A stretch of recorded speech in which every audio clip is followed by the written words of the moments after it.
Hey everybody, we are back. It is Jack Murphy Live, and this is the Jack Murphy Live podcast.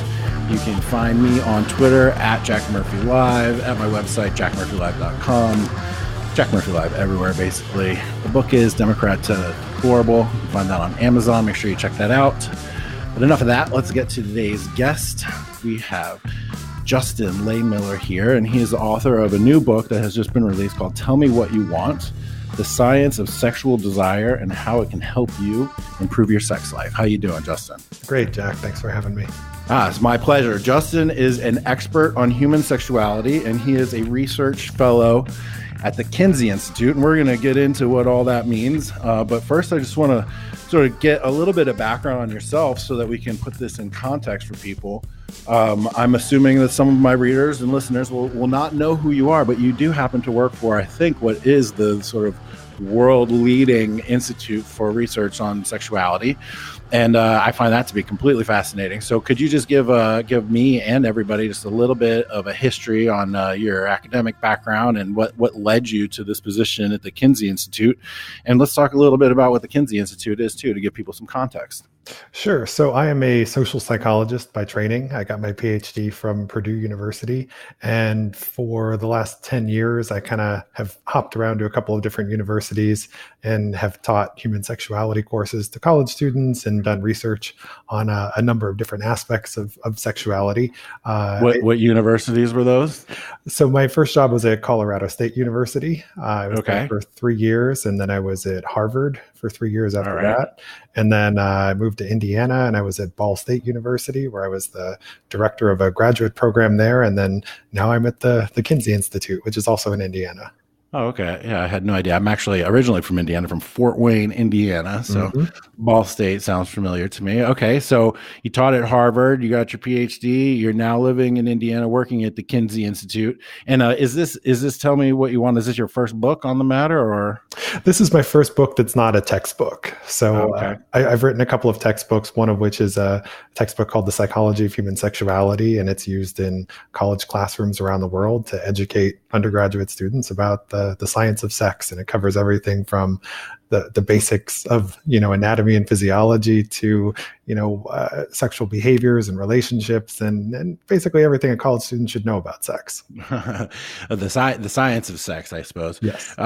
Because I wonder what they're teaching on college campuses about the practicalities of sex these days. But that is a subject for another podcast. That is another issue.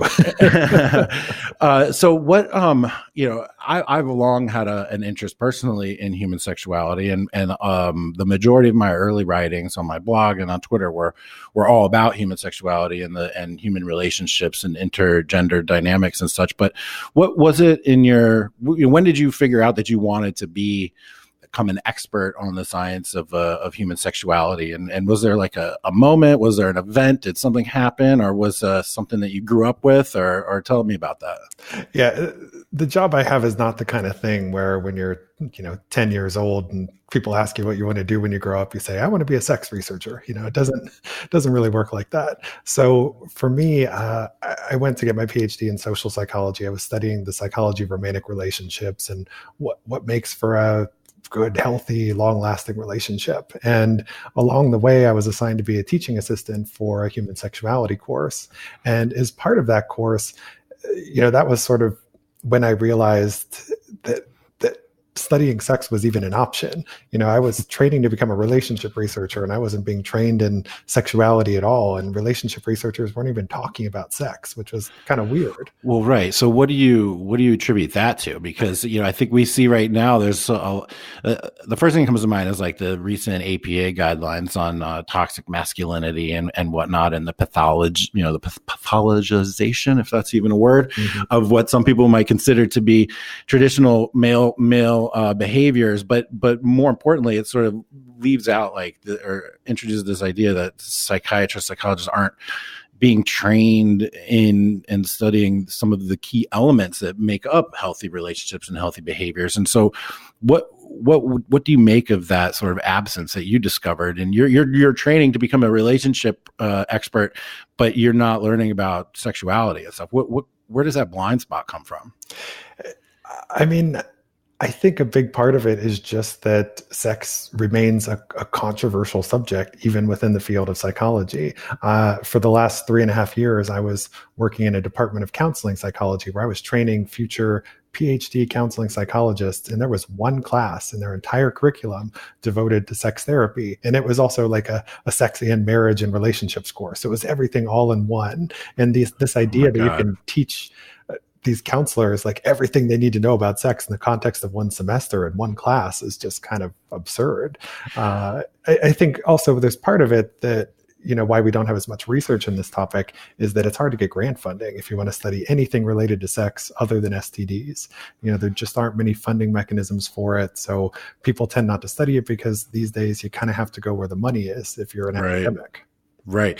So what do you attribute that sort of backing way up to the most macro level? And I can imagine that the same forces that are guiding the amount of funding available for research and the time spent, learning about it, you can tie all that together. Like what do you make of humans who engage in sexual activities and sexual thinking on a near daily and virtually constant basis for many of us?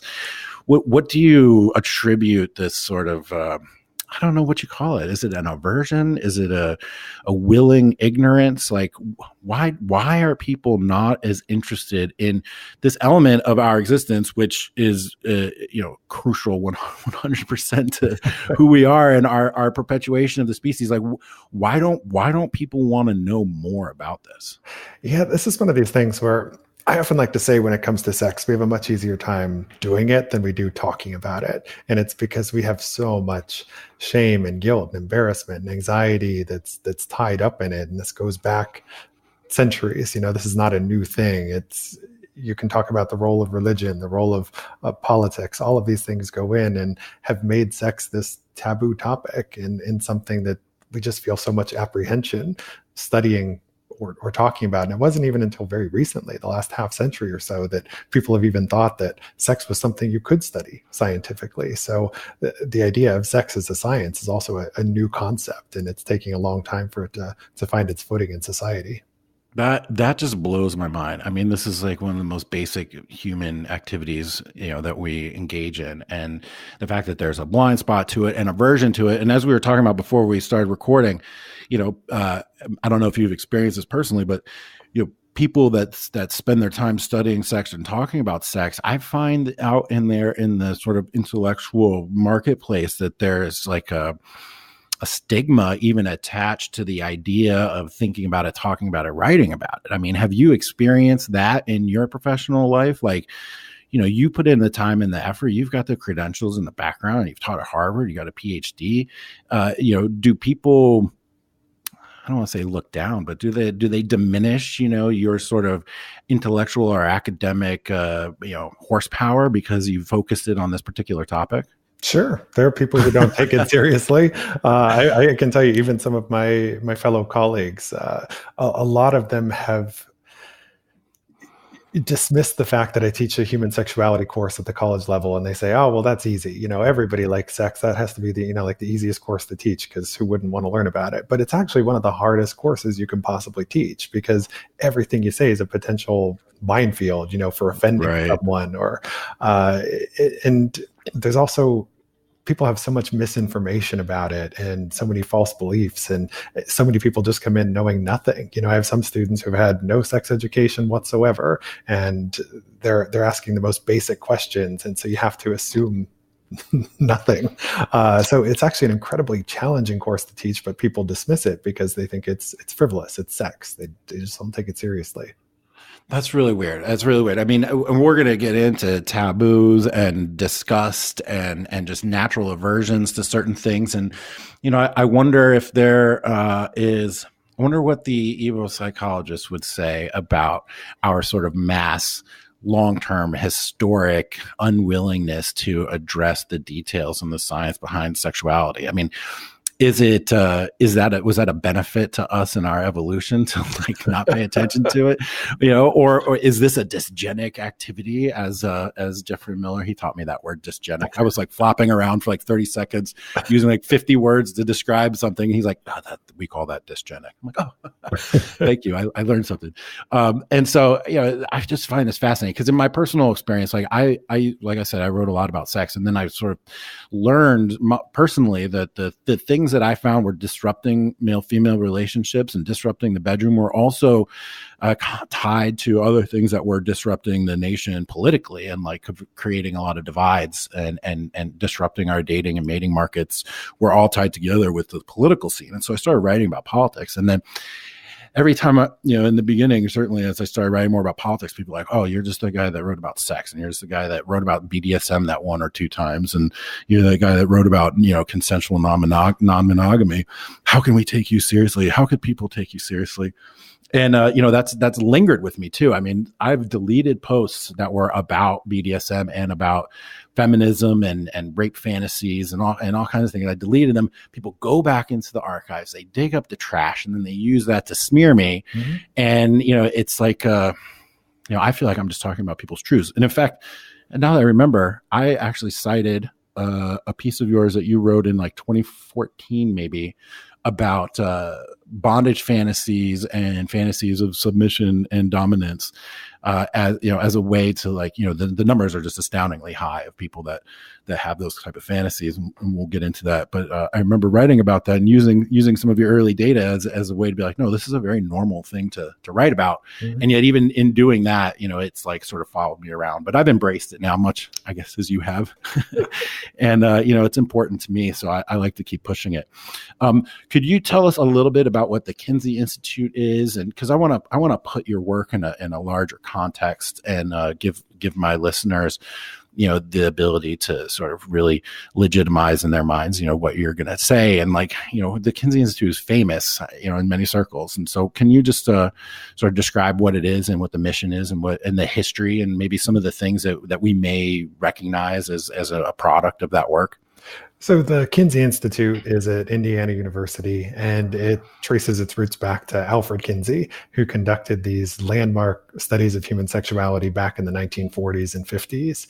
And he wrote 2 books that were groundbreaking at the time because they were the first real attempts to study sex scientifically. And he surveyed or interviewed thousands of Americans around the US about what they were doing sexually. And he published it in the form of 2 books. The first was a male volume. The second was a female volume. And these were just a bombshell on the American public in terms of what they revealed about what people were doing sexually. For example, the women's volume in particular was incredibly controversial for showing that, hey, women actually like sex too, and women are masturbating, women engage in same-sex behavior. So, these were revolutionary books for the time that they were published. And so the Kinsey Institute's legacy really starts there. And the Institute, continues in Kinsey's name to this day, and they have some of the best sex scientists in the world who are doing research in a lot of different areas, but it's all aimed at furthering the science of sex. And we do some graduate training there, where we're helping to train the next generation of sex researchers. So there are postdocs who are there who are actively involved in research as well. And it's a really intellectually stimulating place to be, I guess. It's stimulating in all kinds of ways. I feel like I saw, it was like on Showtime or HBO or something. I think there was like a series done about Kinsey and maybe the studies. And I seem to remember them like actually observing live subjects. Is that right? So I think you might be referring to Masters of Sex. Yes, that's it. Yeah, so that was the Showtime series about William Masters and Virginia Johnson. Okay. And they came just a little bit after Kinsey, and they did the, sort of live sex studies where they were developing technologies to study what was happening inside the body when people were becoming aroused and having orgasms. And their work actually took place in St. Louis, Missouri. It's funny when you look back and you look at Indiana and Missouri were like the hotbeds for sex research. Not San Francisco. No. And it's funny, even today, like Indiana's home to so many sex researchers, but you wouldn't know it because it's a very, politically conservative state and people don't tend to associate sex research with us. Right. And is it safe to say that the Kinsey Institute is one of the world leading institutes for the research in human sexuality? I think it's fair to say then there are very few institutes that focus on sex research. So, yeah. Again, I'm just astonished at that fact, really. And so it's part of my mission, really, to keep talking about sex, frankly. Like, I think I've found in my experience, like I work with guys one-on-one and I get millions of emails and tweets and I meet guys all the time, all across the country who express to me that they are confused about sexuality and relationships in particular. They find themselves having fantasies or desires that don't line up with what people are telling them is okay. Because in fact, actually, people aren't even telling them what is okay and what isn't. They're just saying kind of like, don't talk about it, don't think about it, just kind of do it and everything will be just fine. Just be yourself. And so there's a lot of uncertainty out there and there's a lot of stigma and taboo. And it might be fighting an uphill battle, but I'm trying to diminish some of the taboo around talking about sex and sexuality because really one of my main missions is to help alleviate shame, right? Like I just don't want people feeling bad for things that are perfectly normal. And when you don't know what normal is, it's easy to fall into like a shame spiral and think that you're bad or nasty or whatever the case may be. And then you might live a life of fear, being unwilling to express your thoughts and your desires and be unable to communicate them to your partners. And then I see this long-term sort of relationship distress that we're having. And a lot of it can be centered around lack of communication. And, and so to me, this is part of my mission is to help bring these conversations to people that might not ordinarily hear them. And so for that, I'm really thankful that you've taken this time to talk to me. You've written a book and the book is called Tell Me What You Want. And it is, from what I understand, like one of the few, if only, books that have this amount of original research in it that you've conducted. And so could you just like kick off the general concept of the book and talk about the study that you did, and then we'll sort of work our way through all the details and the findings. The basis for this book is a survey I did of almost 4,200 Americans from all 50 states who are very demographically diverse. Participants ranging in age from 18 to 87, covering the entire political spectrum, all gender and sexual identities. The goal was to get as large and diverse a sample as possible. And I asked these people to complete a survey that consisted of 369 questions that looked at their biggest sexual fantasy of all time, hundreds of people, places, things they might have ever fantasized about, as well as their personalities, sexual histories, demographics, so that I could really look in this comprehensive way at what our sexual fantasies are and what they say about us. And so I wrote a whole book based around this survey that dives into some of the major findings. It also brings in relevant research from different areas, talks about, for example, how it's tied to evolutionary biology, how it's tied to neuroscience. And then toward the end of the book, there's a self-help component where I talk about what you can do with this information in terms of trying to improve your own sex life. And this study, how was it conducted? Because I did a study from my book, Democrat to Deplorable, where I got about 1,500 responses to a 67 question survey. And of those questions, 15 of them were short answer. And so basically I had like 15,000 like little essays to read. And I read them all. I mean, that's where so much great of the anecdotes and little nuggets were in there. But like, I did mine with like a Survey Monkey, app. And like, I distributed it over social media and the internet. And how did you go about collecting this information? Did you pay people to do it? Did you hand it to them in person? Was it done over the phone? Like, how did that work? So as I mentioned a little bit earlier, there's, I think I mentioned this, there's not much in the way of grant funding for sex research. So I was not paying people do this, I was relying on volunteers. And as a result, it took a long time. I spent almost 2 years gathering all the data to try and get no kidding. the sample that was as large and diverse as I could. And I wanted to make sure that every state was included in there and so forth. Most of the participants came through social media. It was advertised over Facebook, Twitter, Reddit, places like that. So the demographics skew a little bit more toward the average social media user than toward the average American, but it's still a very diverse sample. Right. Yeah. And that was one of the main criticisms that I got of my survey, which was, did you go around door to door talking to people that didn't have internet or didn't use social media? And so I found that my results may have skewed a little bit educated and affluent relative to sort of the national averages. Did you see something similar, or what were what would you say the main, if any, discrepancies there were between your sample size and like a nationally representative sample? So one is that it's a little bit younger. So the average age of my participants is between 32 and 33. The average American is, if you look at census data, 36 to 37. So it's a little bit younger. It's a little more educated, and in terms of like political and religious background, you see that, Republicans are a little underrepresented and people with religious affiliations are a little underrepresented, but that's not something unique to my work. That's true of all sexuality studies, where there's a selection effect for people who tend to be a little bit more comfortable talking about their sexual attitudes and behaviors. So I still had hundreds and hundreds of people who were Republican identified or had various religious identities, but that's just an issue we face in sex research, is that it's hard to get representative samples from all groups of the population because not everybody wants to take part in a sex study. Right. Like, how long did it take to complete the survey on average? It was somewhere between a half hour and an hour, depending on how long people spent with those open-ended responses. Because I asked people to write out their favorite fantasy of all time. And, some people wrote pages. Some people have very detailed fantasies, it turns out. Yeah, and like to talk about it. Yeah. And like to write about it. I'm assuming it was completely anonymous. It was completely anonymous. And, something that's interesting is that in most of my sex and relationship studies I do, men tend to be underrepresented. In my sexual fantasy research, men are, on par with women, or they're overrepresented in some cases, which I think speaks to the fact that, men really want to talk about their fantasies. So I found that to be interesting in doing this work. That is interesting. Why do you think people want to talk about their fantasies? Because almost all of us have them, and a lot of us just don't know if they're normal or not.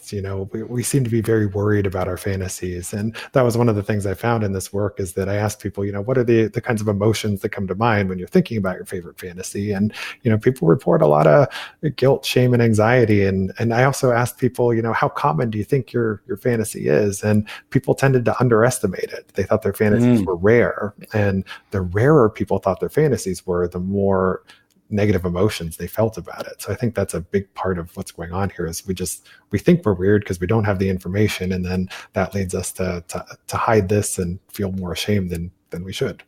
Right. And I'm jumping ahead here with this question, but do you think that if we educate people on the quote normality of their fantasies, that would lead to a greater percentage of people sort of trying to activate those fantasies and live them out?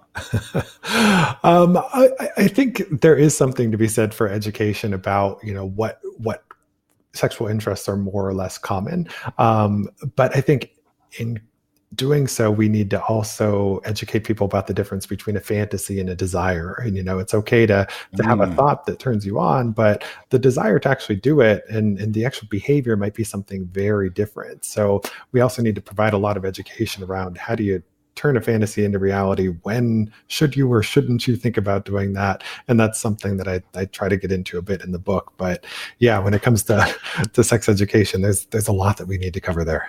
Right. Well, it just made me think of an interesting phenomenon where, the greater the awareness, it may actually change behavior. It's an interesting thing to think about in terms of sort of like art imitating life, imitating art. Like, the more you tell people something is okay, maybe the more they're going to do it. Maybe research ends up changing behaviors because people feel less shame, or they feel empowered, or they feel like it's something normal.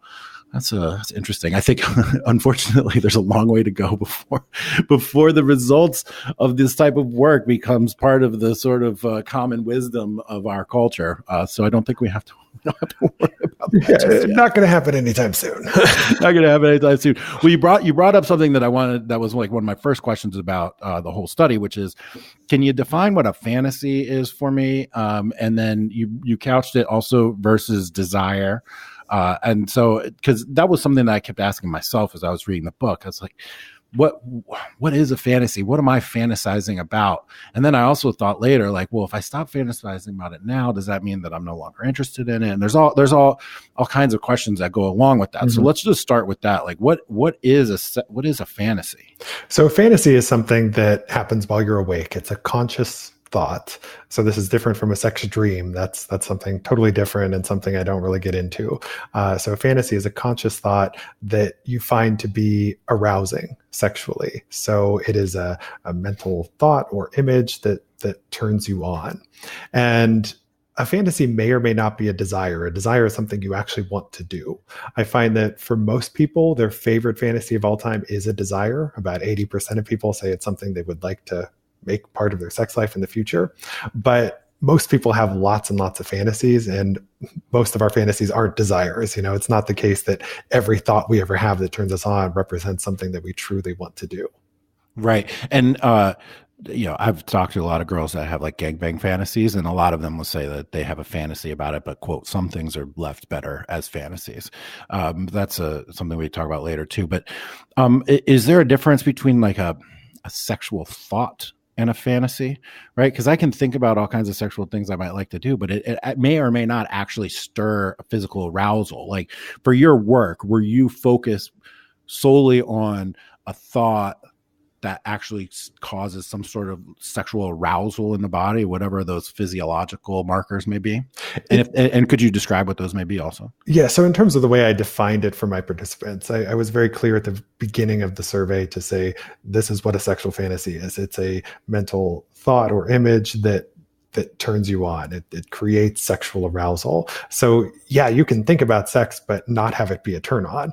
That's not what I'm talking about here. It's only cases where it actually creates a state of arousal. And that could be mentally, you feel aroused. It could be genitally. It could be both.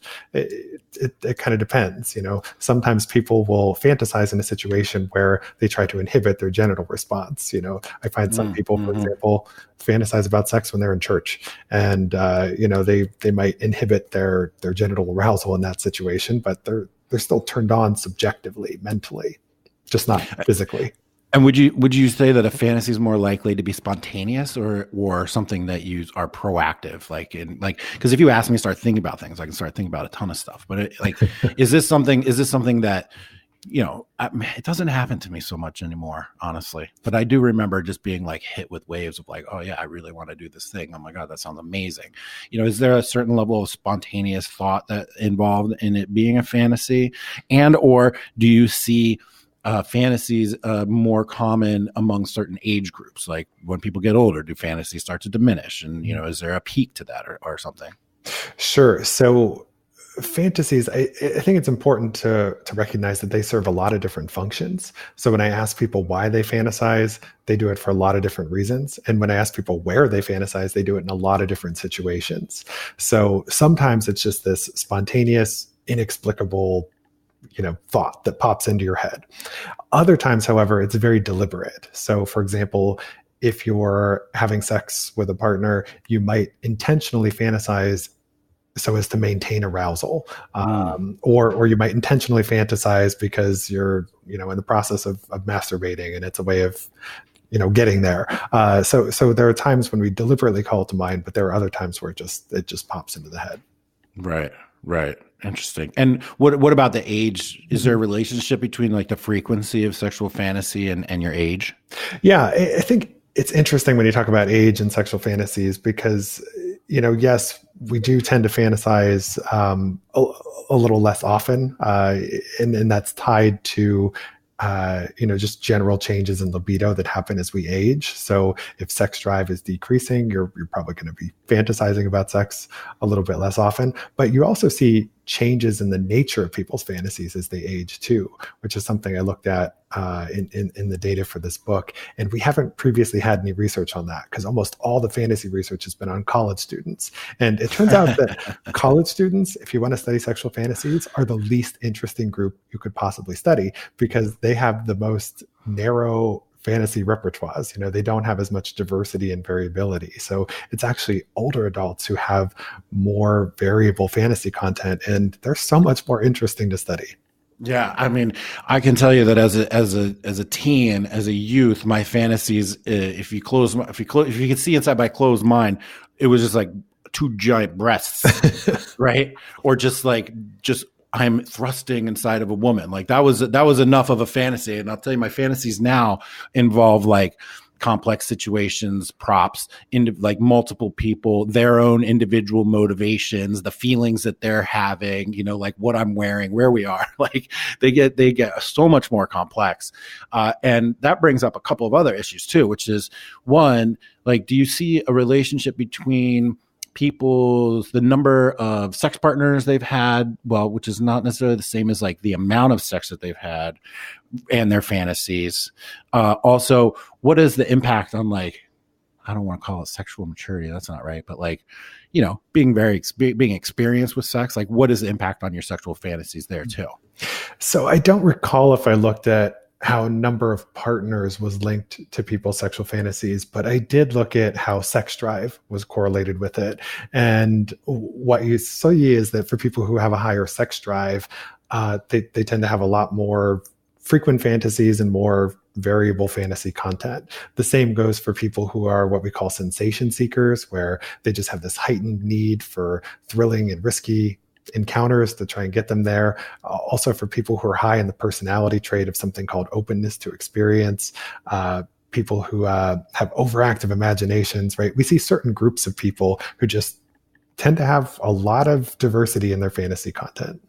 So it would be incorrect to say that like a young man that's not in an active sexual relationship, who may have low partner count and is not like going to have more sexual fantasies than someone who's like, these are just totally random examples, versus somebody who's in like a consensually non-monogamous relationship who's having sex with multiple partners every week. There's like, there's no universal statements to be made there. There are no universal principles when it comes to human sexuality. We can talk about trends on average, but when you start looking at individuals, there are always exceptions to the rule. Right. I guess the image that I was trying to work through is that like, a young man that may not have the sex that he's desiring, the frequency or quality of, I'm wondering if they tend to be more fantasy driven, overloaded with fantasy, maybe even consumed by fantasy, versus somebody that's like you would call sexually sated. I would consider myself to be sexually sated. Like I can't remember, the time between like a sexual urge and my satisfaction of that urge is like so low that like I don't even know that I have any time to like allow fantasies to bloom or get to that point where it becomes like an urge, right? So I guess we would call an urge a desire. Is that sort of similar, or is that even a separate thing altogether? Urge? No, I'd lump it in the same category as a sexual desire. It's something that you want to do. Yeah. Right. Fascinating. Okay, so one of the early things that you talk about in the book is the way that the medical profession has treated sexual fantasies and desires and fetishes and other things, and the way that they've labeled them. And this word I've been using a lot, I don't even know if it's a word, pathologize, is that even a word? Mm-hmm. This type of behavior. There's a word for it. And can you give sort of like just a little bit of history on the way that the medical community has viewed these fantasies and these urges and such, and how they're classified and why it's an issue? So we can trace this back to Sigmund Freud, whose view on sexual fantasies was basically that happy people don't fantasize, only people who are dissatisfied. And that wrong. I know. that sort of set the tone for people to think about, for psychologists and psychiatrists to be thinking about sexual fantasies as pathological. And if you look at the way the mental health community has treated sexual fantasies over time, you see that they've labeled fantasy after fantasy, desire after desire as being what they call paraphilias. If it's something that strikes them as unusual or is outside of their perceived norms for sex, they call it a paraphilia, which just means unusual sexual interest. And these paraphilias have made their way into the DSM, which has the effect of stigmatizing them by making people think that this is weird and unusual because it's in this medical manual. And so sadism and masochism are two examples of sexual interests that appear in the DSM that people think are weird for that reason, because they are diagnosable mental disorders and have been for decades. Right. Like an example of pretty common and very mild sadomasochistic behavior would be like a dude smacking a girl on the ass while they're having sex, right? Right. Obviously, BDSM can... Right. There's a wide range for all that. And we can talk about that later. But I just wanted to sort of give context to what a physician, a by-the-book physician who's not thinking outside of the sort of the canon, I guess the medical canon there, would perceive what, my guys for sure and myself for sure see as like a completely benign behavior, as something that is like mentally, I mean, come on, I mean, we'll just say it, like paraphilic, I mean, that's like a mental deficiency or a psychological deficiency or some sort of, quote, improper wrong behavior, right? Yeah. And for a long time, when people have heard the term paraphilia, it's been synonymous with disorder. It has meant that there's something mentally wrong with you. And it wasn't until a couple of years ago that psychologists finally started making this distinction between people who have unusual sexual interests and people who have unusual sexual interests that are problematic. That's really a new thing for the mental health community. Yeah. Right. I mean, and we can clearly define like some of those things, and the list will not be exhaustive, but like bestiality, necrophilia, incest, these kind of things are bad, and they're bad for you, and they're bad for the people or objects or things that you would do them with. Right. So we're not talking about like normalizing, all types of sexual behaviors and whatnot. But so wherein do you draw the line, you personally as a researcher, to it being, and I'll say deviant in a technical sense, right? Away from the norm. But as we found in your book, a lot of these things are completely normal too. So, but like, where do you draw the line between how would you characterize something that goes from being like a healthy sexual fantasy to something that becomes an unhealthy sexual fantasy? Mm-hmm. For me, the key things are, first, is there consent involved in this activity? And with something like pedophilia, when you're talking about a prepubescent child, they cannot consent to sex. So that is always a problematic sexual desire. I should mention that sometimes people will have a sexual fantasy about something that's non-consensual, but that doesn't necessarily mean that they want to act on it. If it's just a one-time thing, it's probably nothing to worry about. But if you have a fantasy repeatedly and it becomes your favorite fantasy content and it's non-consensual, that's when it starts to become a cause for concern, because you might potentially act on it then. Right. The other issue is, aside from consent, is there a serious risk of harm to you or to someone else if you engaged in that behavior? And most of the BDSM things, for example, that people fantasize about are not cause for concern, but there are some people who fantasize about really intense activities where there's cutting and electric shocks and other things like that, and that's where you start to get into this area of safe, sane, and consensual, and figuring out what is an appropriate BDSM related interest to act on and what isn't. And that gets into a whole area that, it's hard to draw lines and say, this is acceptable and this isn't, because everybody has their different threshold for the amount of risk they're willing to take on. So, I tend to go with safe, sane, consensual, and legal, and yeah. Right. Well, one of the earlier pieces I ever wrote was based around this model for sexual health that was developed by Michael Vigorito and Braun. I can't remember his last name. And the Braun, Harvey and Vigorito. Yeah. And so it was a model for sexual health that had 6 components. And if it had these 6 components, then it was okay. Right. The first one, let me see if I can remember all 6 off the top of my head. The first one was consent. Mm-hmm. The second one was protection from pregnancy and STDs is what I grew up. They were called, I don't know. Now they're called like STIs or something. Mutually pleasurable. Shared values, non-exploitive, gosh, and there's one more. I can't remember. But if you hit all 6 of these elements, then their model for sexual health will say that this is a healthy behavior. And basically, honesty. That was the other one. That's a big one, right? So as long as your sexual behavior is falling under those 6 categories, and you can check yes on each one of those, you're not hurting anybody, you're being totally upfront and honest about it. Both partners are getting what they want out of it. Both partners are getting pleasure out of it. And you're not lying, cheating, and stealing to make it happen, then it's a-okay. And I think when I wrote that, it was actually really useful, because the world that my early writing came from was like around guys trying to figure out how to have relationships and meet girls. And at the same time, it's like, how do I bed women? And then, after a while you start doing it enough and you become proficient at like meeting and sleeping with women. Then you start to think, is this right? Is what I'm doing healthy? And so it was really important for me to get that model out there for guys. And I can't tell you the amount of positive feedback I got from people who were happy to have a framework to analyze their own behavior, and safe, sane, and consensual. That's another shorthand way of putting it that comes from the BDSM community for sure.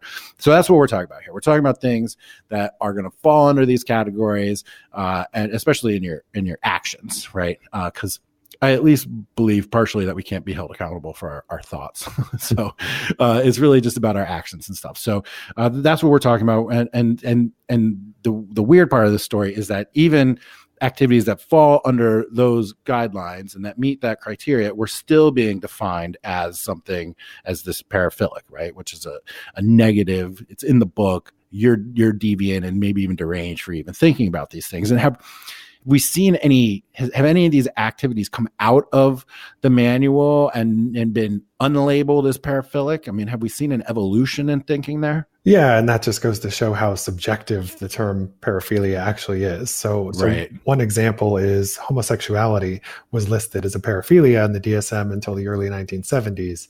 And at that point, it was taken out. And for about a decade, it was replaced with this different category called ego-dystonic homosexuality, which referred to people who had same-sex attractions, who were uncomfortable with them and wanted to change. And then people still looked at that and said, well, it's still stigmatizing homosexuality because you still have this listing for it in there. So that came out in the early 80s.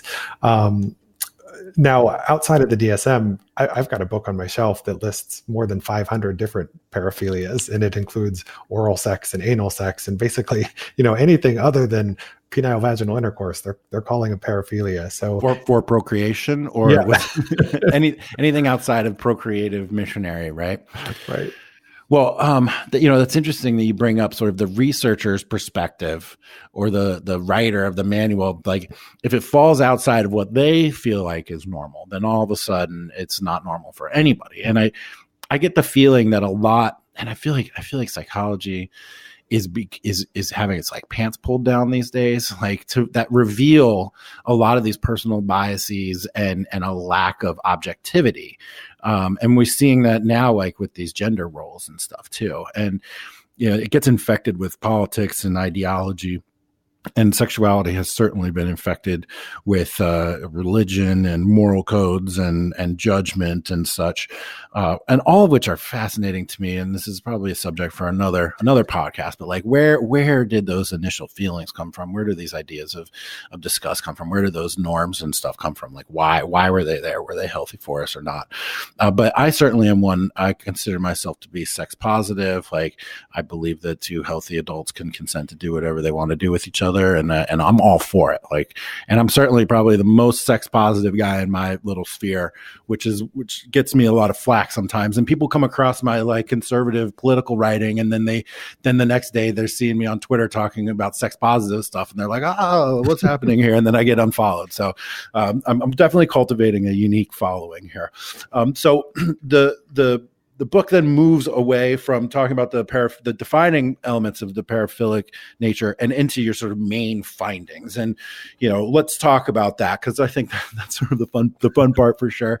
What were your main findings, or, you know how to present your work here. So like, let's give people an introduction to what you found and what you saw, and then we can go through there. Cause I think there's also some really tremendously helpful concepts that you were able to glean out of this data. Mm-hmm. So the first thing I looked looked at as, what are the most common things that people are fantasizing about. And I found that there were three themes that almost everybody reported having at one time or another. These were group sex fantasies, which ranged from threesomes to orgies to gangbangs. Almost everybody reported having one of those fantasies before, regardless of male, female, other demographic characteristics. And when you say almost everybody, can you put a number on that? Are we talking 58%? Or are we talking about 90%? Yeah, it's I think the number for group sex fantasies was more than 90% for men, and it was close to 90% for women. Okay. And so, all right, so let's just get this out there very clear. At one point, is it one point in time in their life they had this fantasy, or this is listed as one of their top fantasies? These people, 90% of Americans who tend to use social media, have fantasies of group sex, threesomes, orgies, or gangbangs. This is right. So that is, 90% is whether people have ever fantasized about it before. In terms of whether it's their favorite fantasy, the one that they go to most often, the number is lower. It's closer to 50% who say that, some type of group sex is part of their favorite fantasy of all time. That is amazing. Okay. So 90% of people have thought about or fantasized and gotten aroused at the idea of having threesomes, group sex, gangbangs, or orgies. Mm-hmm. And I got to tell you that those are all wonderful fantasies from personal experience.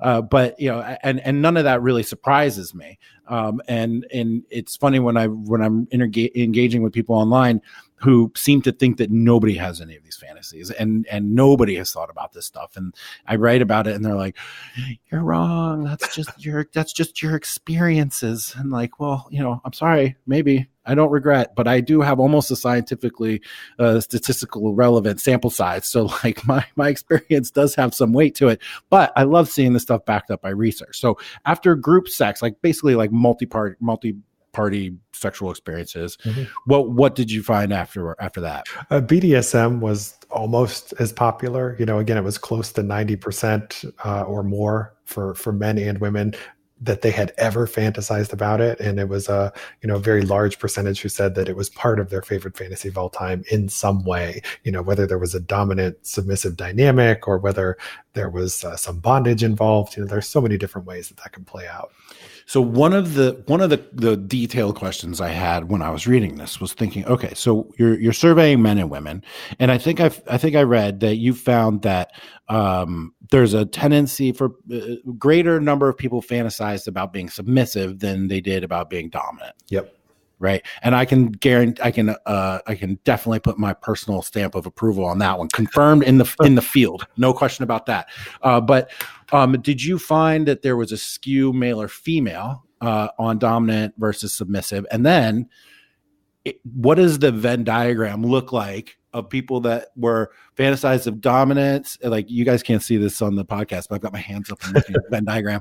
The Venn diagram, it looks like people that were fantasized about dominance and submission, and then the total population, because I would think that you would have some sort of balance, but not perfectly, but it's almost everybody, right? That's my guess. What did you find? Yeah, I'd say more often than not, people are what you could call switches, in the sense that sometimes they're fantasizing about dominance, sometimes they're fantasizing about submission. Yeah, there are some people who are at the extreme ends where they only fantasize about taking on a dominant role, some who only fantasize about taking on a submissive role, but people tend to be a little bit more in the middle, in terms of sometimes they're feeling more this way, sometimes they're feeling more the other way. Right. So could just put a number on the total number of people, or the percentage of people that fantasize about power dynamics in their sexual relationship? Just in terms of the dominant submissive dynamic, it was, I think it was 80% or more who had those fantasies. I can't recall the specific numbers off the top of my head. There's a lot of numbers in the book. I don't mean to put you on the spot with that. No, there's so many. And I'm in the midst of going around the country right now, and I'm teaching these workshops on the science of sexual fantasies for sex therapists to try and give them the sex education that maybe they didn't get in graduate school. And I've been presenting table after table. And so I've got so many numbers jumbled in my head right now, I can't keep them all straight. I can imagine. But basically, oh man, it's really starting to snow here in Washington, D.C. Basically, 80 or 90% of people have fantasized about some element of a consensual power exchange happening within their sexual relationship. And let's, I think people get scared when they hear the phrase BDSM, and the first thing that pops into their minds are like people like dressed up in leather with those funny like motorcycle hats on, and then beating each other up, and people are tied to crosses and stuff like that and getting set on fire or whatever. But like, can you put BDSM in context for like sort of air quotes normal people? Yeah. So I think most people, when they hear BDSM, they get this sort of extreme imagery in mind, like you said. But for most people who are into BDSM, it's pretty mild, pretty symbolic, especially when it comes to something like pain. So spanking is one of the more common forms of BDSM, or tying a partner up, using handcuffs, or maybe just holding their hands behind their back, biting them on the neck. There's so many different ways that this can play out that range from, the mild to wild, but most people tend to be on that more mild end of the spectrum. Right. Right. And I think statistically that makes sense. So when I used to write and use the term BDSM, I think I probably turn some people off because in their minds they're having these images, but really what I'm talking about is exactly what you're describing, is like light bondage, which could involve handcuffs or maybe some ropes, or maybe just like pull a tie off of your tie rack or something like that, or even just holding somebody's hands down behind their head or something. I suppose like pulling hair is probably somewhere in that spectrum. Yep. And then when it comes to like the S&M part, I mean, man, light spanks, maybe a paddle, maybe light whips with a flogger, but nothing that's meant to like leave any lasting marks or cause any bruises or anything. And I think when people examine the true functionality in their own sexual relationships, they'll find some of these elements in there that they didn't even really ever think about as being BDSM.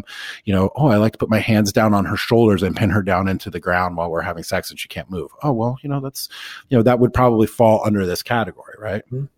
Yeah. And I think a lot of people, exactly right, they don't necessarily think about their behaviors in those terms. But if they went back with a broader understanding, they might see, oh, yeah, I'm turned on by the same things that a lot of other people are. And this can play out in a lot of different ways. Right. So what do you attribute? Where does this come from? Where is it? What causes people to be interested in power dynamics when they're having sex, and what causes people to find arousal in either delivering or receiving pain of some, to some degree? Like, where does that come from? Because, I believe that we've evolved over all this time, and some of these things serve a function for us or harken back to like some period of time in the past that, where things were more common. Like, where do you think it comes from? The way that I look at the popularity of BDSM is that much of it has to do with the fact that it changes your mental state, and it allows you to get lost in the moment, become very absorbed in a way that you can maintain arousal and just enjoy the sexual experience, and without getting pulled out of it and losing that arousal and then not reaching orgasm and so forth. So I think it's often just about creating that state of absorption. And we have some really fascinating research where they've observe people who are engaged in BDSM rituals, and then they give them different psychological tasks to do at different points during that ritual so that they can see what's happening mentally for them. And we see that for people who are taking on dominant roles, they enter this state of what's called flow, where they just have this enhanced concentration. So they have this high level of focus. Whereas people who take a submissive role or a masochistic role, they experience often like the state of spirituality, where it's like they're sort of like floating, and it's a very different kind of absorption. And so we call that subspace. Yeah. So there are different terms that people in the community use versus the scientists. It's all the same thing. But I think that change in mental state is appealing to a lot of people, because so many of us we get distracted during sex, and that takes us out of the moment. And this is a way of keeping us in there. Yeah, I'm going to jump ahead because you brought this up now, and this is one of what I found to be one of the best takeaways. And I was tweeting about this the other day as I was reading it. Basically, my big take out of a lot of this was that one of the most erotic things that you can do with your sexual partner is to be fully mentally, physically, and spiritually present. And a lot of these things we didn't talk about it just now, but it's in the book, definitely. Group sex with multiple people, there's an increased level of stimulation. There's visual stimulation, physical stimulation, emotional stimulation for sure, where you become overwhelmed by stimuli. I'm going to try to sound like a scientist. Stimuli. Overwhelmed by that. BDSM, you start focusing on the pain, and you become, you're very aware of what's happening. And as a dominant sadist, that's such a strong word, as a dominant guy that likes to spank some butts every once in a while, you do get really focused. You're focused on the flesh, on the redness, on the safety of your partner, on whether they're good. You're checking in with them. It's really all about like a sexual mindfulness. Mm-hmm. And what can you talk about some of your findings with that, or did you come to some same? I mean, I'm sort of paraphrasing your writing here. So talk about your perception on that, and how you sort of came to that as well. So this is an idea in sexuality research and theory that's been around for a long time, that when people can find a way to be in the here and now, they have fewer problems when it comes to sexual performance, because so many of us have performance anxiety and insecurities about our bodies, or, wondering whether we're good at sex or not. And we all need to find a way to kind of get in the moment, be in the here and now. And we see there's a lot of research on this in recent years, specifically looking at this idea of mindfulness and whether we can, sort of train people to do this. And there are all kinds of ways that you can achieve that state of mindfulness. One is through BDSM practices, another is through, doing breathing and other sorts of exercises based on, classic mindfulness traditions. But yeah, it's all about that getting lost in the moment. So many of us need that to enjoy sex. Well, I think that so many of us need increased levels of mindfulness in all aspects of our lives these days. I mean, we're overwhelmed by stimuli. Look at how fancy I am. In every element of our life, you got the infinity of world's knowledge in your pocket. There's people everywhere, your jobs, your kids, your dogs. And it's hard to take a moment to just slow down. And I found, for me personally, in all aspects of my life, everything is enhanced by increasing my mindfulness, increasing and becoming more present. And man, I tell you, the first times I heard this stuff was when I first got into yoga, like 10 or 12 years ago. And I thought it was the dumbest, kookiest thing I'd ever heard. Come to the here and now, become present, listen to your breath. And it sounds so kooky back then, but man, it is absolutely friggin' right. Like being able to shut out all that outside stuff enhances the very thing that you want to be doing right now. And I think for my guys listening and the women listening, like if you can find a way to increase your mindfulness in every aspect of your life, you're gonna find greater fulfillment in your activities, whether it's greater success or greater appreciation for what you're doing, but definitely within a sexual experience. And I think that's, I haven't gotten into sex workshops yet, but I think I can see it in my future. But I think so many men are racing towards orgasm because they're focused and actually, guys, that is not being focused on sex, right? Like racing towards orgasm is being focused on the finish, and it's focused on an event that is outside of like the thing that you're doing right now.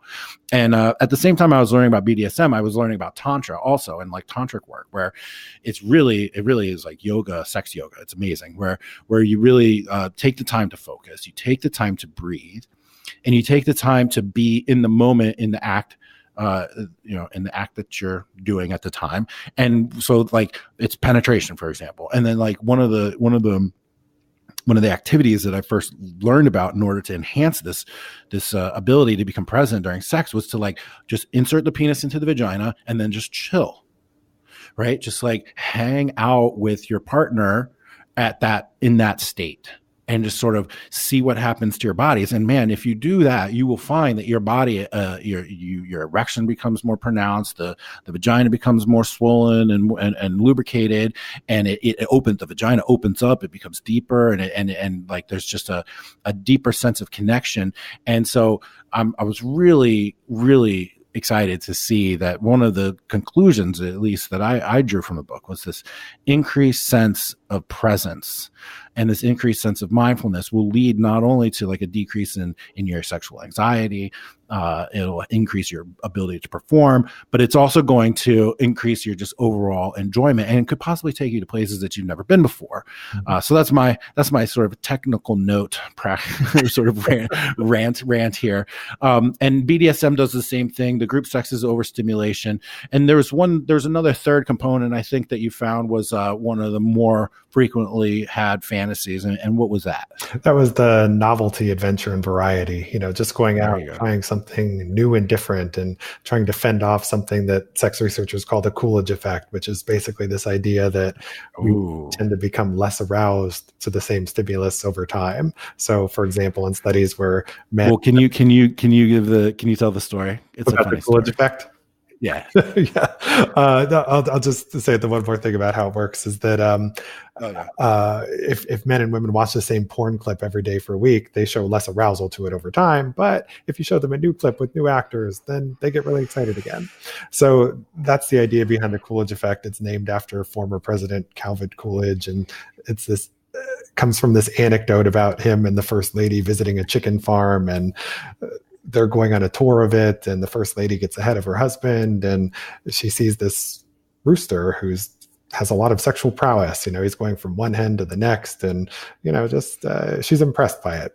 So she tells the tour guide, "Be sure to point that rooster out to my husband when he gets here." So the tour guide does. When President Coolidge gets to that part of the tour, he says, "Your wife wanted me to be sure to point this rooster out to you." And Mr. Coolidge sits there, looks at what's going on, and he says, "Be sure to tell Mrs. Coolidge that there's more than one hen." The only reason that rooster was getting it on so much is because he had a lot of options. Right. And I can speak from personal experience that is an actual real life thing. And I've definitely read other like evolutionary biology studies and such that will talk about when the man has like multiple partners, or even perceives that the woman has had other partners, or there's a new partner. Or I think in your book, you even cite, like, even if you just are masturbating to a different porn star, you have increased like ejaculate and semen levels. I mean, it's built into us some way. And I found, at least personally, that a lot of the things that I found to be most sexually satisfying in terms of acting out these fantasies are things that I call them like biohacks. They like tap into something that's in our circuitry for whatever reason, but you're actually changing your physiology around, and you're actually getting a greater stimulation sexually, and it causes for a more intense, more pleasurable experience. And that Coolidge story cracks me up because it's also very quintessential sort of male versus female sexual perspective. If you adhere to the sort of variety the argument about for men and the way that it stimulates them. And you brought up something else that was highlighted on my list, and that was attenuation. So I personally, and one of the things that I've always prided myself on in my writing is that I was very revealing, and I revealed my own sexual history and my own sexual experience. And one of the things I noted personally was that, like, okay, so I had, anal sex. Okay, did that. All right. And then I had sex outside. Okay, I did that. And then I had a threesome, and then a few more.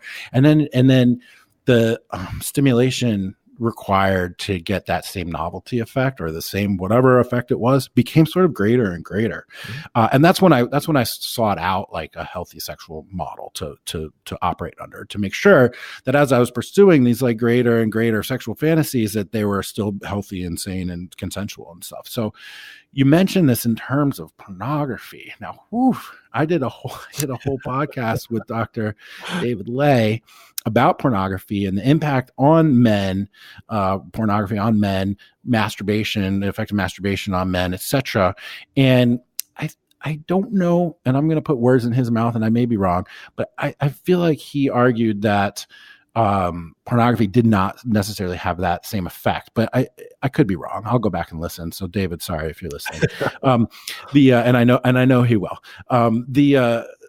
what did you find? What studies did you cite? Please talk about that, because I know a lot of guys are concerned that they're like, okay, I'm jerking off to this. Now there's 3 of them. Now there's 10 women.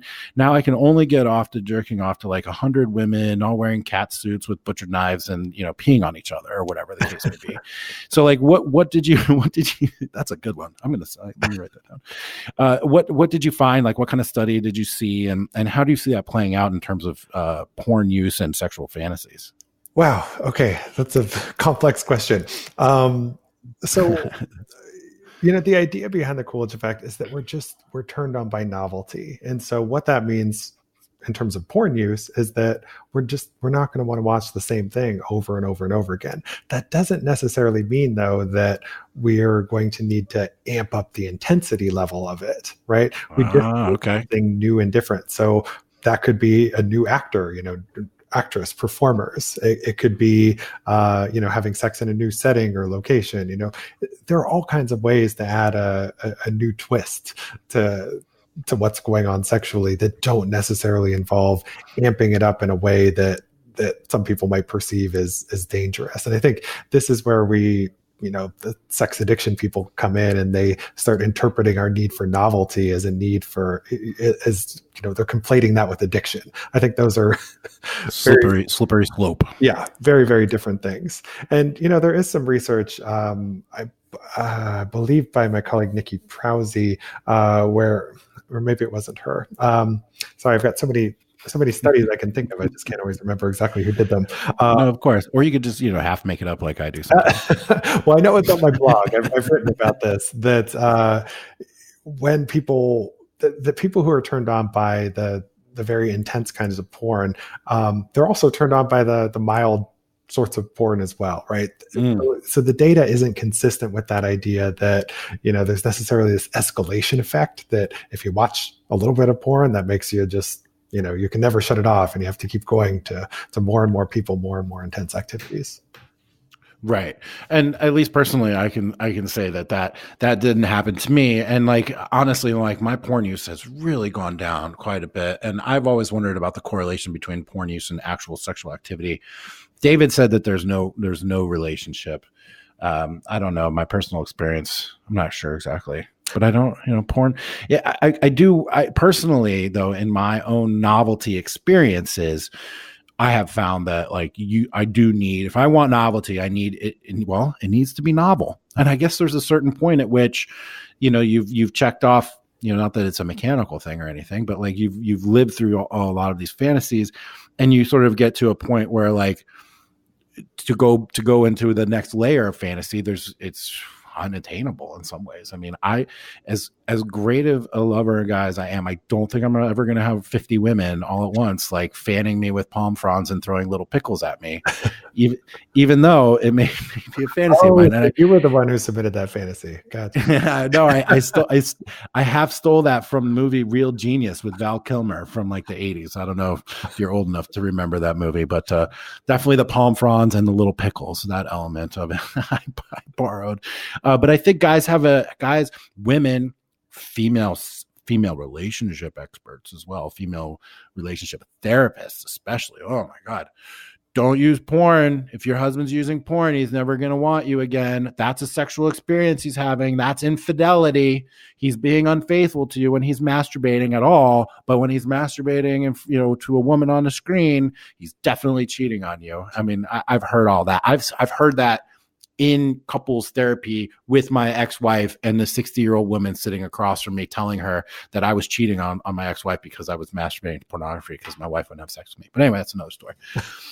That's another story. So this novelty effect is not I had written down attenuation. Was that me? Was that my word? Was that word in your book? Habituation is what I believe. Habituation. Okay. And do you think that there's any relationship between sexual anxiety and failure to perform and porn usage? Well, what causal direction? Thank you for saying it that way.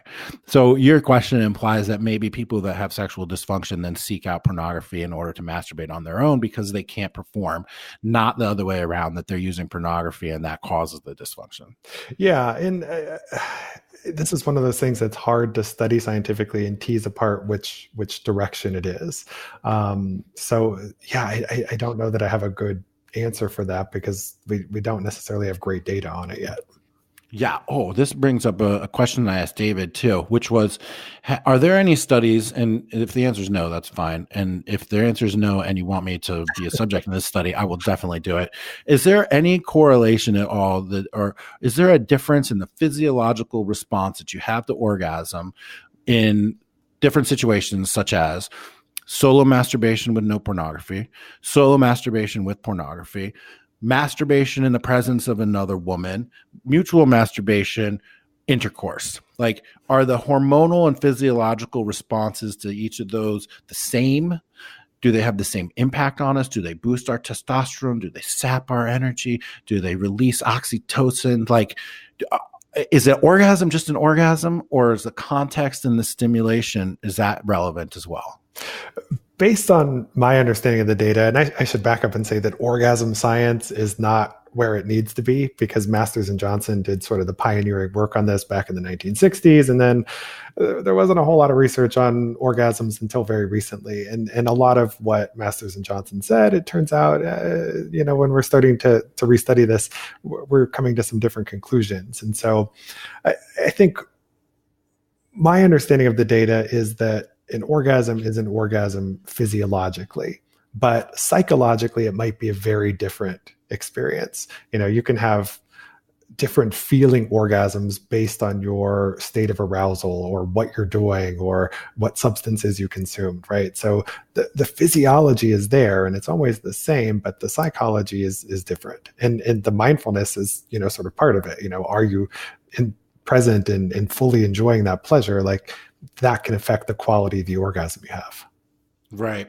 I guess the reason that I bring it up is because a lot of guys on definitely on the more conservative side of things online that will write about sort of helping young men will say that an orgasm achieved through masturbation, especially with porn use, will like impact your body and your mindset differently than if you're having orgasms with women.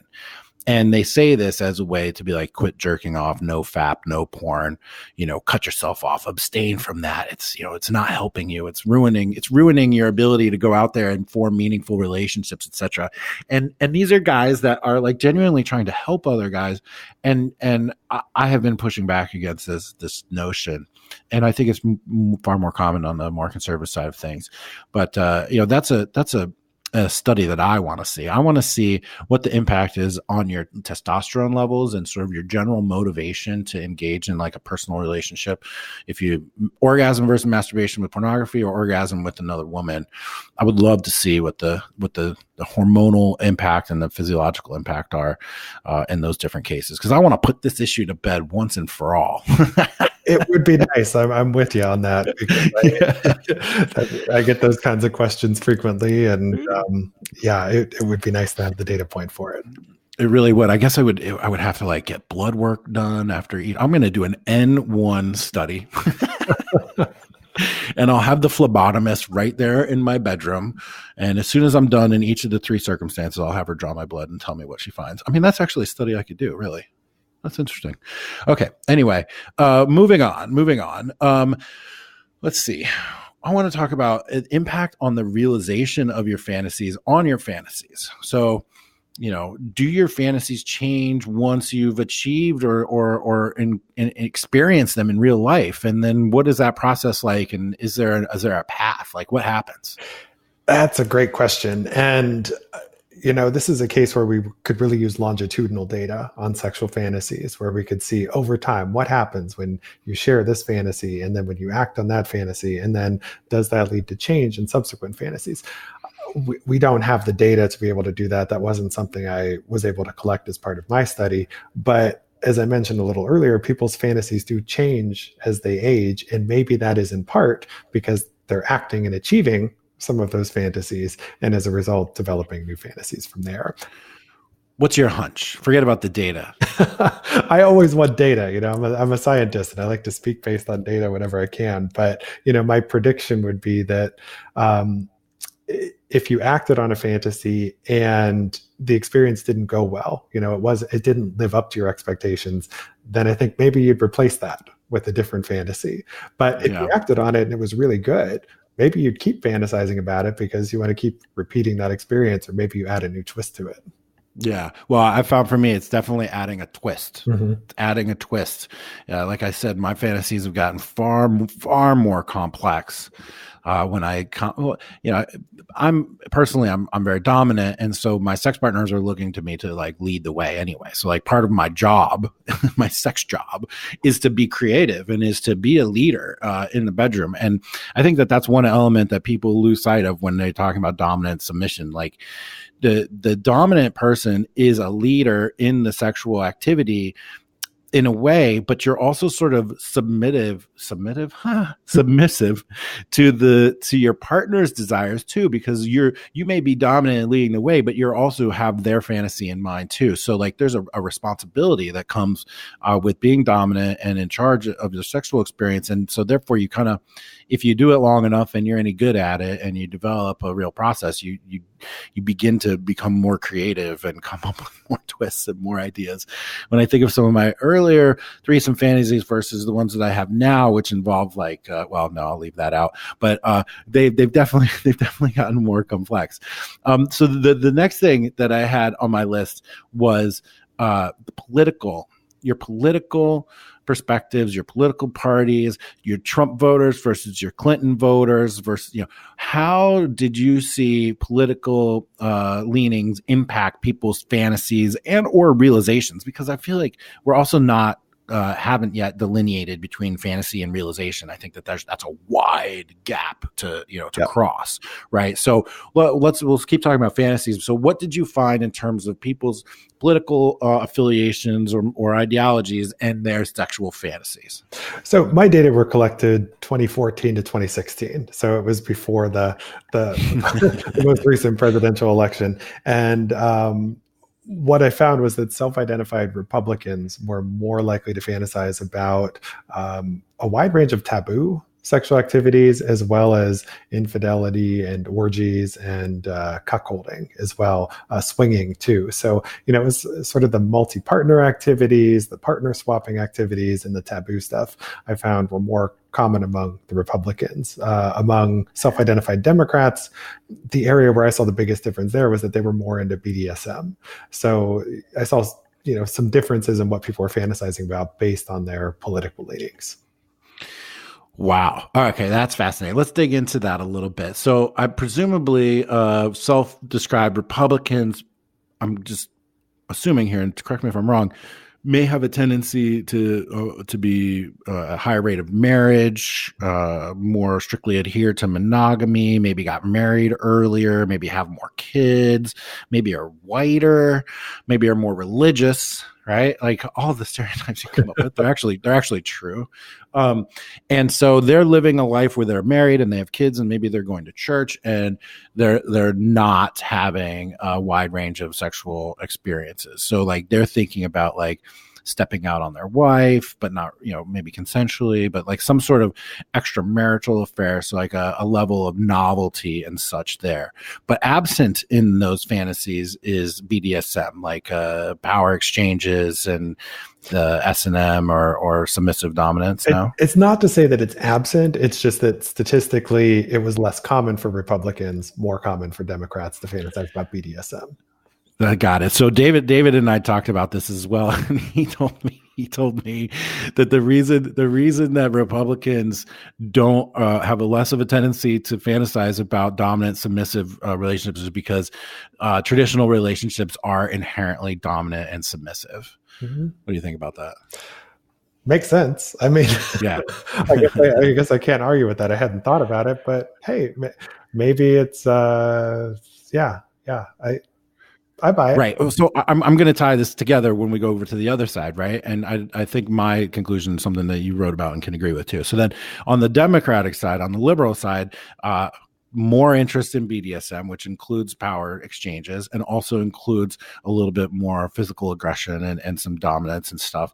And so the way that I look at it is because the Democrats are constantly, the progressives especially, constantly seeking equality in all things at all times.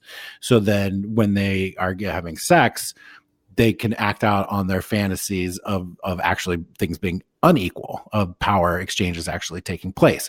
And is there anything in your research that can confirm that suspicion? Because one of the first things I ever wrote that I got in a ton of trouble for, and I still get shit for it all the time, was titled "Do Feminists Have Rape Fantasies?" And like my personal experience is, hell yeah, they do. And I've found that some of the most sexually open-minded women that I've ever encountered self-identified as Democrats, feminists, intersectionalists, like as far left as you could possibly be. And so like I've found personally, I like to have sex with progressives and I like to hang out with conservatives. I don't know. It's just my preferences. But is there anything in your data that can like give some credence to that? Like, I'm a progressive. I believe in equality in all things, except in the bedroom where I want to get thrown around by a big, strong man.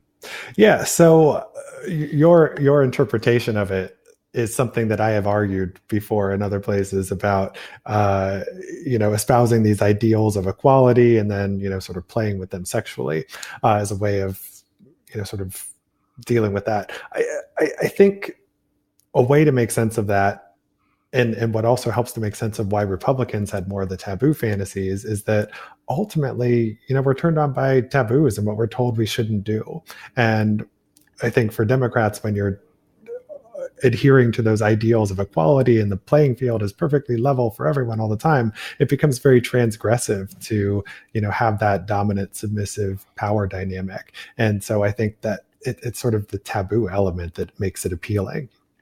Right. So we want the thing that we cannot have, basically, is what it comes down to, right? Yeah. And I think you see that in the areas where Republicans are reporting certain fantasies more than Democrats, where say it's non-monogamy or group sex, they have more moral restrictions placed on what they can do sexually.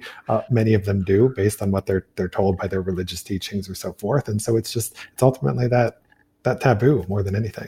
Oh my God, I just got bowled over by a thought that I had that's going to change my entire worldview. Okay, shit. I don't even want to speak this into existence, but here I go. So basically, if I can deduce from what we're just talking about here, that our social constructs on the right or the left influence our thinking and influence our sexual urges and our fantasies, which is sort of like our biology, right? Mm-hmm. Oh my God. So I have been a very ardent non-Blake Slater determinist, right? And I just had a frigging epiphany just now where we're clearly describing social constructs and sort of, non-biologically related sort of endeavors that have a direct impact on the biochemistry in our brain and the way that we think and the way that we feel and the way that we express those feelings from a social construct. And when you can compare two separate social constructs, they come up with different results in humans. Oh man. I don't know how I feel about that. I'm gonna have to take a little bit of time to process this. That's really bumming me out, actually. But that's what this podcast is all about, man. It's all about exploring these ideas. And honest to God, if I can come away from the end of a conversation with my mind changed on something, then I know that I'm a better man for it, and I have learned something. So I do appreciate these moments.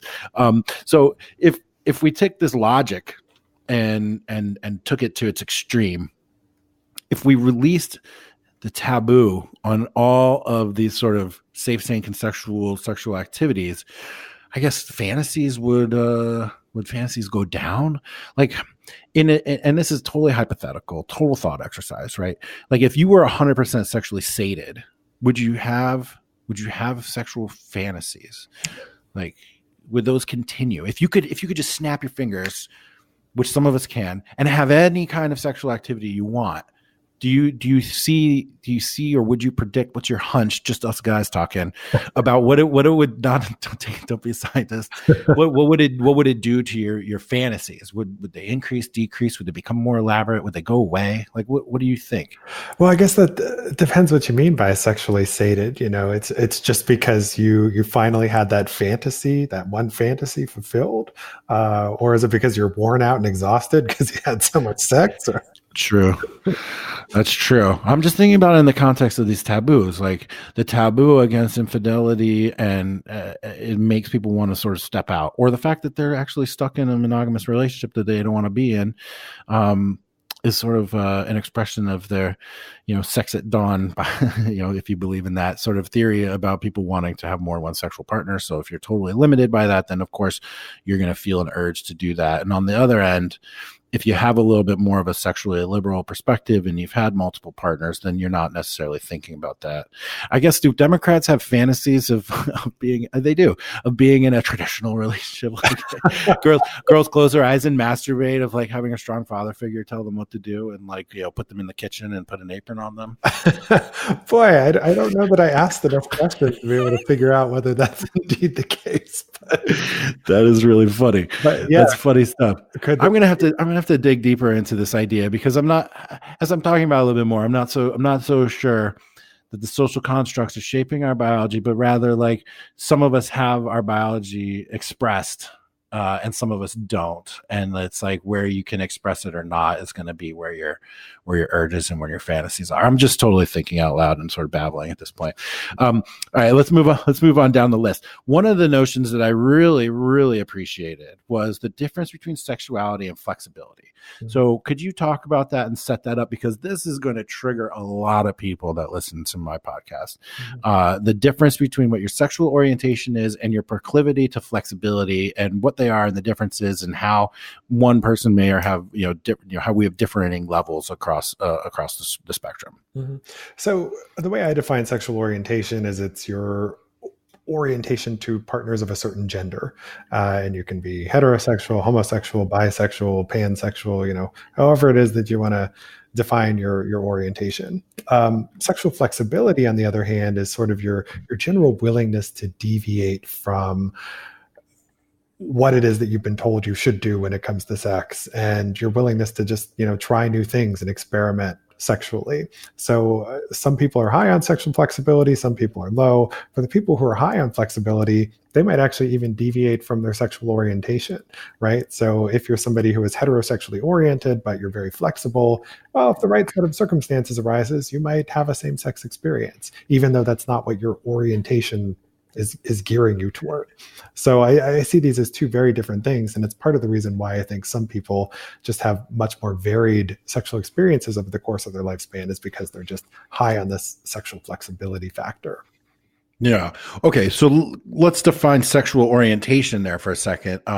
Is there a difference between your ability to love somebody and your ability to have sex with them? Is there a difference there in orientation? Like how do you see that? Yeah, so there are some researchers who make a distinction between your sexual attractions and your romantic attractions. For most people, those tend to overlap. The people that you have sex with tend to be the people that you fall in love with. There are some people where there might be a bit of a discrepancy. For example, I have talked to some men who are primarily romantically attracted to women, but they're still sexually attracted to men, right? So those things can overlap, or sometimes they can be totally different. But for most part, they go together. They go together. Okay, so sexual orientation is like who you desire to fall in love with and have sex with. Yes, usually. Okay, and you're saying there's a separate. You use the term dial in the book on flexibility, which means you're just open to, it's not necessarily gender specific experiences, but open to just new kinds of experiences in general, right? And you can have your sexual needs met in a wider variety of ways is sort of what it is. And where Okay. So like, I think the research shows very clearly that like women are higher in levels of agreeableness and like neuroticism, and men are, and I can't remember the other one, the men's, the men's side, but I can definitely remember the women's side. But my point is that we have difference in those gender related differences. Is there a gender related difference in one's flexibility? So we often talk about, women being a bit more flexible when it comes to the gender of their partner. And there is some research to back that up. I see it in my own data where, for example, if you just look at people who identify as exclusively heterosexual, it's more than 50% of the women and about a quarter of the men who say that they've had a same-sex fantasy. So women are a bit more flexible with regard to the gender of their partner. There's also some data to suggest that women are more flexible in other ways too, where just over the course of their lifespan, their sexual behaviors are a little bit more variable than men's are. They're more subject to sociocultural influences than men's. Trends. Sorry, what? Trends. Yeah. So, the data would suggest that women are a little bit more flexible than men, but it's not, anybody of any gender could be sexually flexible. Right. So yeah. So okay. So it's independent. So guys, what you're hearing now is like women are more open to same sex experiences and potentially more open to a wider array of sexual experiences. Is that safe to say? Yeah. And yeah, and I think guys are taught that women are chaste and women don't have the same sex drive and don't have the same variety of sexual fantasies and are less open-minded. But actually, the truth is probably the opposite, huh? Yeah, what I see in my data is that women's fantasies are far more varied and diverse than most people have given them credit for. Most women in my sample have reported group sex fantasies, BDSM fantasies about sex in public, and just trying new and different and taboo activities. Yeah. Yeah, I've definitely had that. When I'm going to say my data, that means my personal data. My data definitely backs that up as well too.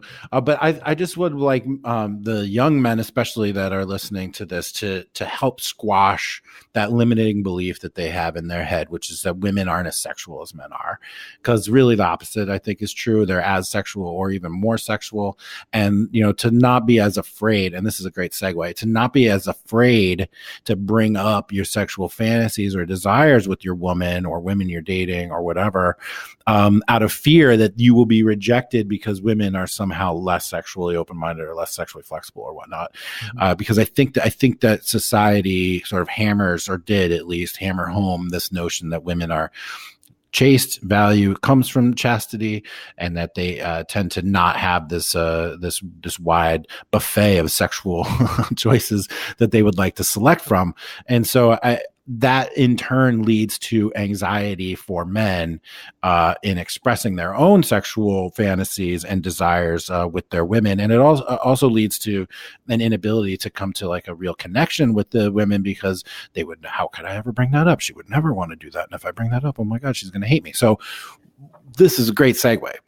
Later on in the book, you do talk about sort of like how to make this stuff happen. And this is a great way to sort of wrap up our conversation, I think, here, which is, all right, you general have come to the conclusion that you have sexual fantasies. You've read this book. You've realized that your fantasies of BDSM or group sex or threesomes or outside or even sex with a shoe or whatever are not paraphilic. They're not, pathologies. They're not horrible negative things. They're okay. You're okay. You're normal.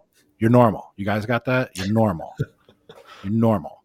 And your woman's having the same fantasies or slightly different, but definitely a plethora of them. How do we bridge this chasm, this socially constructed sexual chasm between the genders, where I think people are truly terrified to express their fantasies to their partners, whether it's they don't think that the woman or their partner is going to be into it, whether they think the partner is going to think less of them for expressing this type of fantasy, or if the other partner's insecurity and their inability to provide the sexual fantasy, where all these things are going to lead to a deterioration in your relationship. Whereas I can really speak to the opposite. I mean, the more honest and open you can be about things, the better. So how do people go from, we've now normalized this in our head, everything with it is okay, I want to act out on this, what do I do? Mhm. Oh, well, just one thing before we get to that I was thinking about as you were speaking was that something I found in my data was that men, more so than women, felt shame and guilt and embarrassment about their sexual fantasies. So there's a gender Really? difference in sexual fantasies such that men actually feel worse about their fantasies than women do, which can make it even harder for guys to talk about it. And that's all the more reason it's important to have this sex education where you can learn to feel normal, especially for men. Right. So this is like my whole reason in having these sexually related podcasts. I talked about this with Miller and Lay and you, and I've got some other people lined up too. Is because my main goal is, well, besides having people come together and have fucking great sex, but my main goal is to reduce the shame factor in men, and to help them overcome the shame that people pound into their brains. So take me from being an afraid person who's help me get to realizing my sexual fantasies, or at least some steps in the right direction.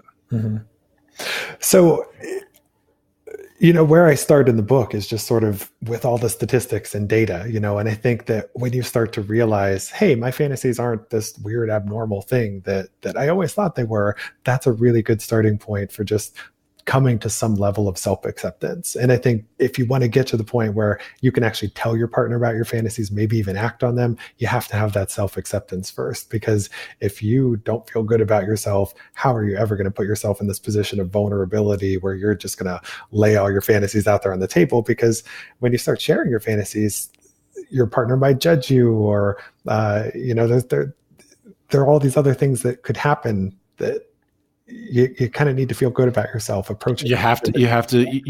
Vulnerable. Okay. I preach this all the time.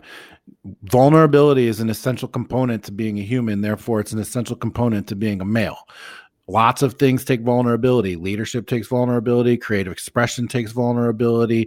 Entrepreneurship takes vulnerability. Speaking at all in America today takes some level of vulnerability.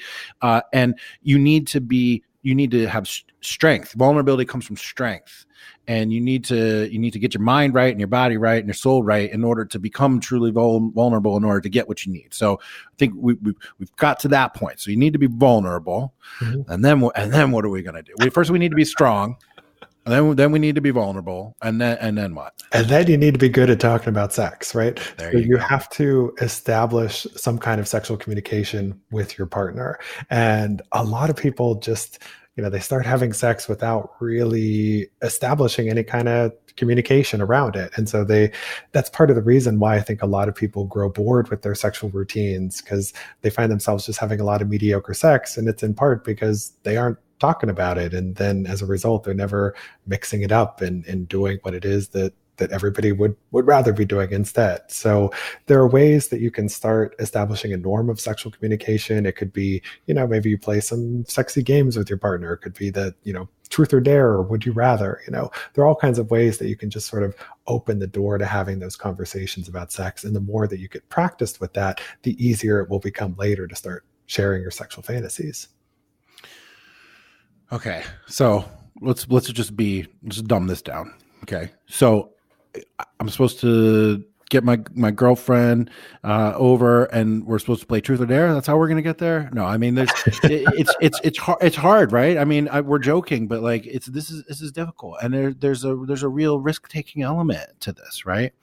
So like, what is your advice to somebody who is afraid to tell their girlfriend that they want to nurse on her breasts like a infant or something to get aroused? Like, that doesn't seem too crazy to me.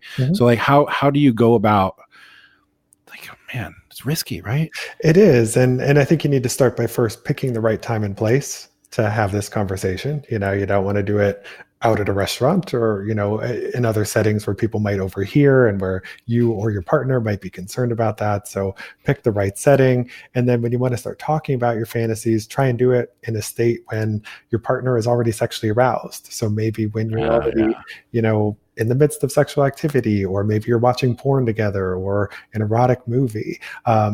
something that happens when people are in a heightened state of sexual arousal is that their disgust response lessens. And so your partner might be more receptive to talking about their fantasies or hearing about your fantasies if they're already aroused for that reason.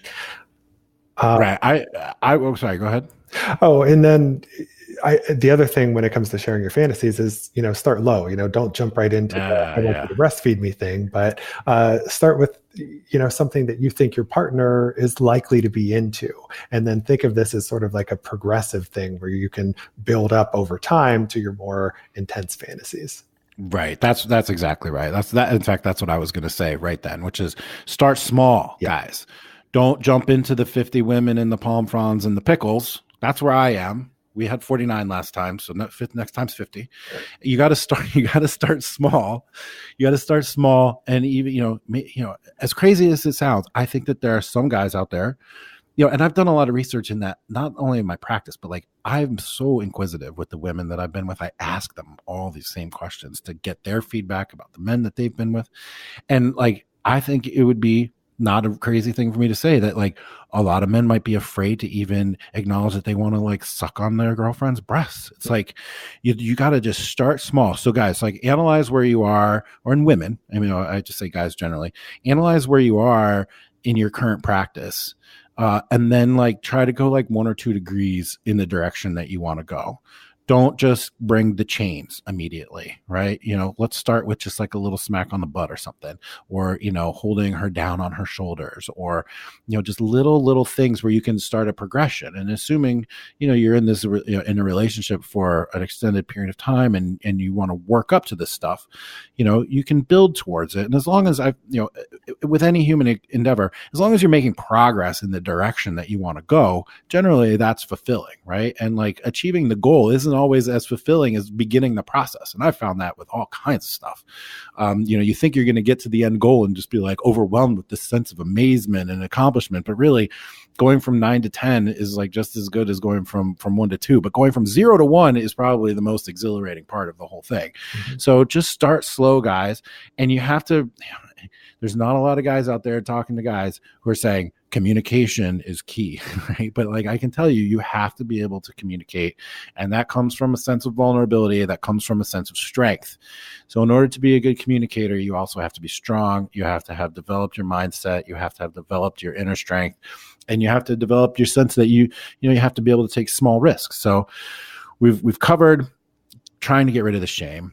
We've covered you have to take a little bit of risk. We've covered taking little progressive steps. Is there anything else? Did you talk about in the book, like what happens when the moment comes, when all 50 women in the pickle show up, or how to deal with it afterwards? Or, do you have anything to say about that part of it? Yeah. So it's important to plan ahead, and maybe do a little bit of research. So if you're thinking about exploring non-monogamy, or you're thinking about exploring BDSM, maybe get a guidebook to like read a little bit up on this. So for example, if you're into group sex or non-monogamy, The Ethical Slut is a book that I often recommend to people that kind of will get you thinking about some of the things you might not have otherwise been thinking about. Like, how are you going to manage jealousy if it happens to pop up in that kind of sexual encounter? So plan ahead, but also realize that you can't anticipate everything. Things might not go according to plan. And if it doesn't, that's okay. It doesn't mean like the end of your relationship. It doesn't mean the end of your sex life, right? You can communicate afterwards, figure out what went right, what didn't, and then try next time to do something differently. So be prepared for the unexpected, and you have to keep communicating the whole time. And it's important to do that debriefing afterwards as well, so you can be even better prepared for the time after that. Yes, definitely. The debrief is very important. In my personal experience, I know that is where the progress comes. You do the thing, you plan the thing, you do the thing, and afterwards you really have to break it down. You have to be like, well, how did you feel about that? Could I have done something different? Could you do something different? How can we enhance this? Do we even do it again? The debrief is an essential part of an evolution. I wanted to bring up one slight variation on this, which is, I've dated a bunch of girls that tell me that gangbang is like their number one fantasy, and they masturbate to like the whole soccer team taking them in the shower and all that stuff, but they don't really want that to happen. They don't want 10 dudes fucking them and coming all over them, right? But they want to fantasize about it. So I think that there are also there's progress to be made where you can just talk about your fantasies and sort of fantasize together, right? And like you can have an enhanced sexual experience just being in the moment together and sharing those fantasies together, and even just acting like it's happening can be a very fulfilling way of enhancing your sex life. And it doesn't always, they're fantasies for a reason in some cases, right? You don't have to act them out. And if you're not acting them out, you're not failing, right? I don't want to like incorporate a new layer of shame for guys like, oh man, I only had 48 at my last one. I feel a sense of shame. Come on, Jack, standards are too high here. But seriously, just even talking about your fantasies with your partner can really lead to an enhanced sexual experience. And so don't be afraid. Don't think that just because she has a fantasy, she really wants to do it. Like we've delineated between a fantasy and a desire and even an urge. And a lot of times fantasies are just that. They're just fantasies, and that's okay. But it's fun to talk about them with somebody that you trust and that you love and that you're having great sex with. Yeah. And that's something that I often tell people when I teach my workshops and so forth, is that fantasies in and of themselves can just be a great form of dirty talk. And for some people, that's all the further it needs to go.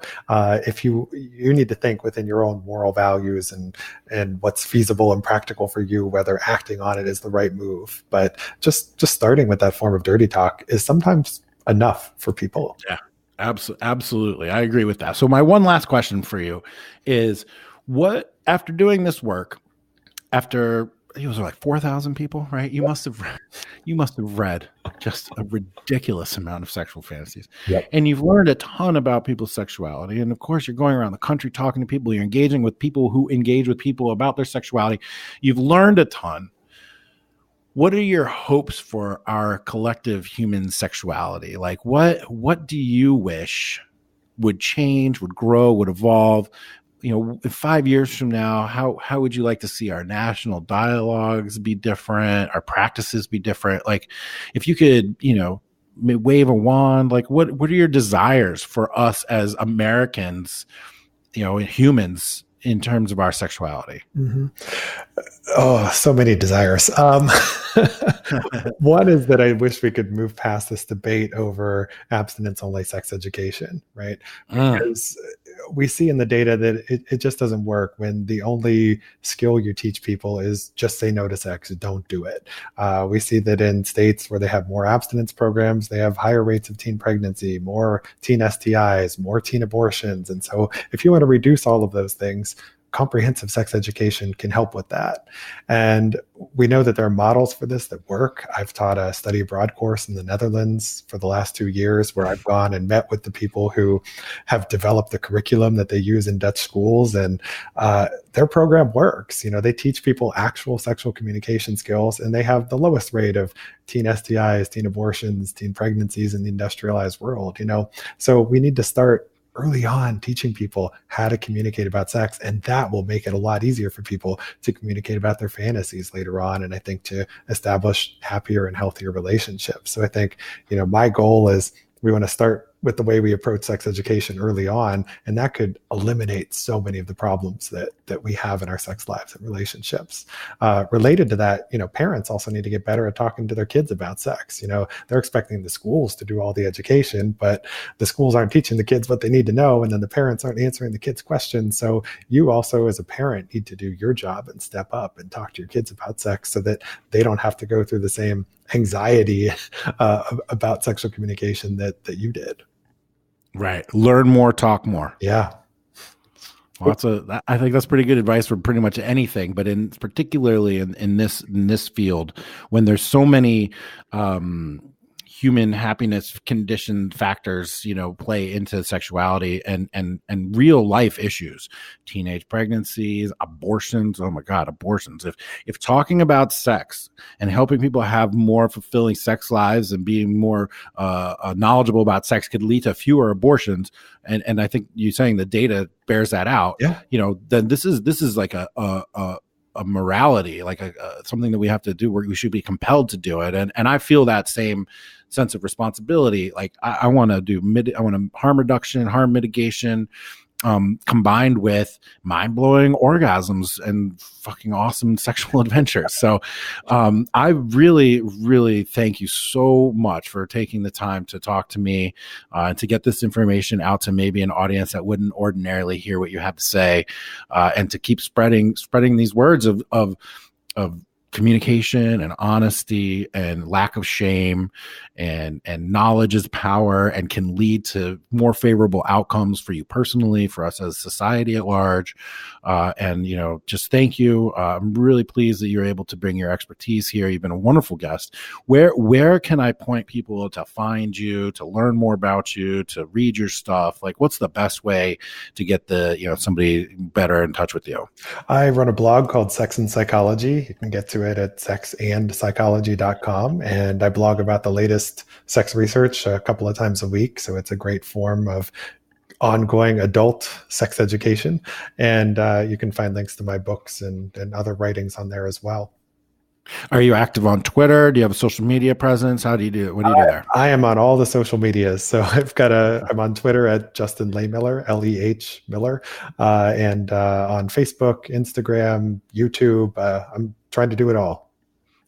Awesome. Well, I'm very curious as to what a sex researcher's Instagram looks like. So I'm gonna have to check that out. But the title of the book is "Tell Me What You Want: The Science of Sexual Desire and How It Can Help Improve Your Sex Life / Help Improve Health Outcomes Across the World." Yep.